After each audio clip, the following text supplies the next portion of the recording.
So, do you want to make your smartphone videos more cinematic? Stay with me and I'll show you one accessory that can help you to achieve that. But first, let's see a short video I created using my smartphone, and if you like it, hit that like button while watching it.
Hey guys, Luca here and welcome back to my channel.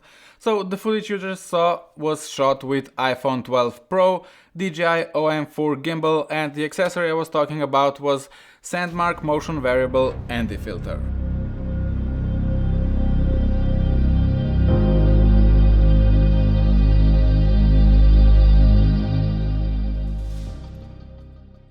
So, let me quickly tell you what ND filters are, why they'll make your videos more cinematic, and then we'll also talk about this specific ND filters for your smartphone.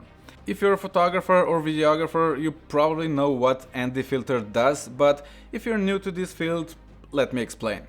So, ND filter actually cuts the light that comes into your camera. It's pretty much like putting sunglasses in front of your lens. And why should you do that? Well, I'm glad you asked. So, when you're shooting videos, you want your shutter speed to be double the frame rate. So, if you're shooting in 24 FPS, then you want your shutter speed to be 1/48th of a second or 1/50th of a second, because with most cameras you can set it to 1/48th of a second. And if you're shooting in 60 FPS, you should set your shutter speed to 1/120th of a second, and so on. This is also called 180-degree shutter rule, but I won't go into details here. But this way your footage will look most natural with that natural motion blur. And usually when you're shooting outdoors there will be a lot of light, so if you want to shoot with these settings you will have to close the aperture, but then you won't have that shallow depth of field, so everything will be sharp. But obviously we usually don't want that. So if you want to shoot with a wider aperture to get that shallow depth of field and at the same time preserve that 180-degree shutter rule, you have to cut down the amount of light that's coming into your camera using ND filters.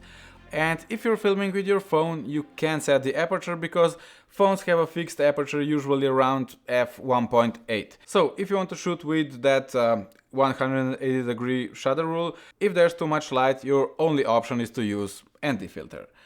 So here's an example of a shot using an ND filter to shoot with a shutter speed of 1/48th of a second compared to a shot without ND filter. The one with ND filter looks much more natural, more close to what we're seeing with our eyes because of that motion blur.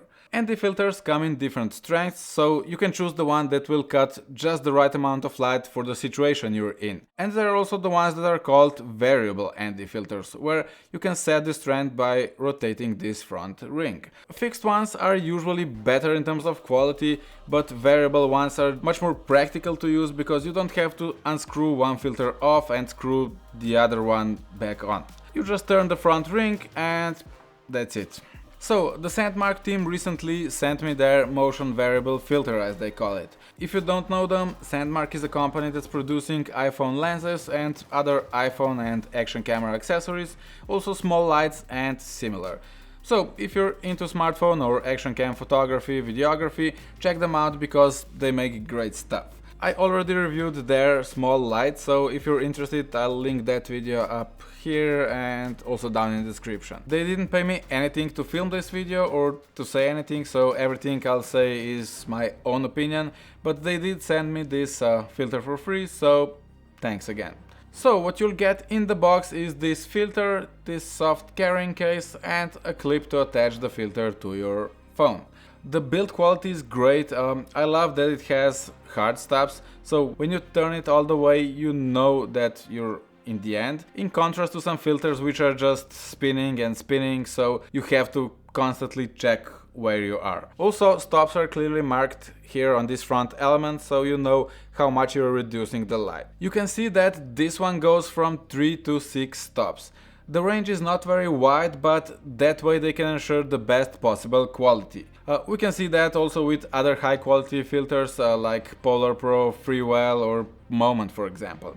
Because usually with wide range filters which have a range from 2 to 9 stops, for example, usually when you go to 7, 8 or 9 stops you get this weird cross-hatch pattern, so the footage is not really usable.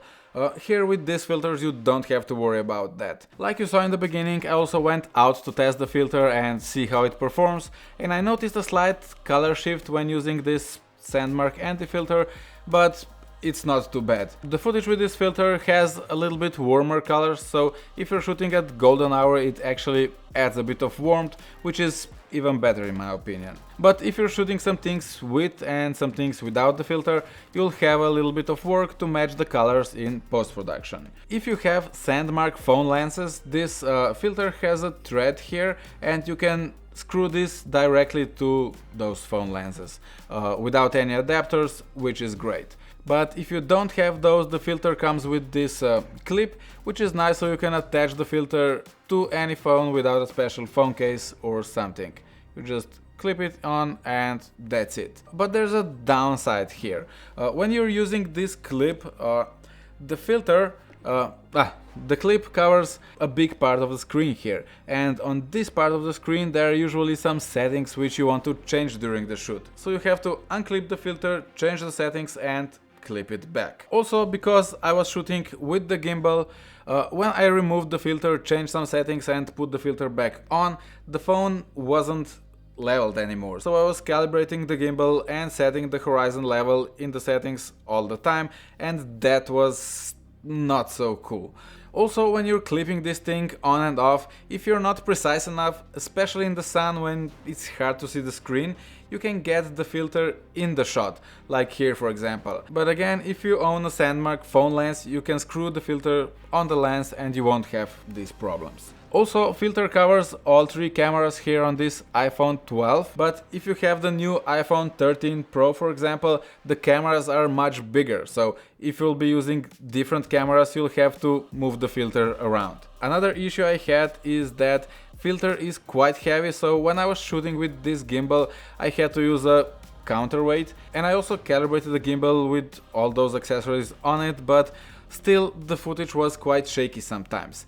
I'm not sure if it was because of the weight or maybe I just don't know how to use the gimbal. But yeah, I didn't have those problems without using the filter. So maybe just keep that in mind, and I think next time I'll shoot handheld. But these ND filters are not only useful for video, you can also use them for photography. If you want to get that silky smooth water or light trails, you can use ND filters to cut the light and get those amazing long exposure shots. Or if you're shooting time lapses, you can use the filter to get motion blur, which will make your time lapses much better. So yeah, ND filters are a great accessory if you want to level up your videos or if you want to create some interesting photos. With this filter you can eliminate that smartphone look to some degree when shooting outdoors, and your videos will just look a bit more professional. And that's it for today. Let me know what you think, if you have any questions, comments, and of course like the video if you find it useful, and subscribe for more content like this.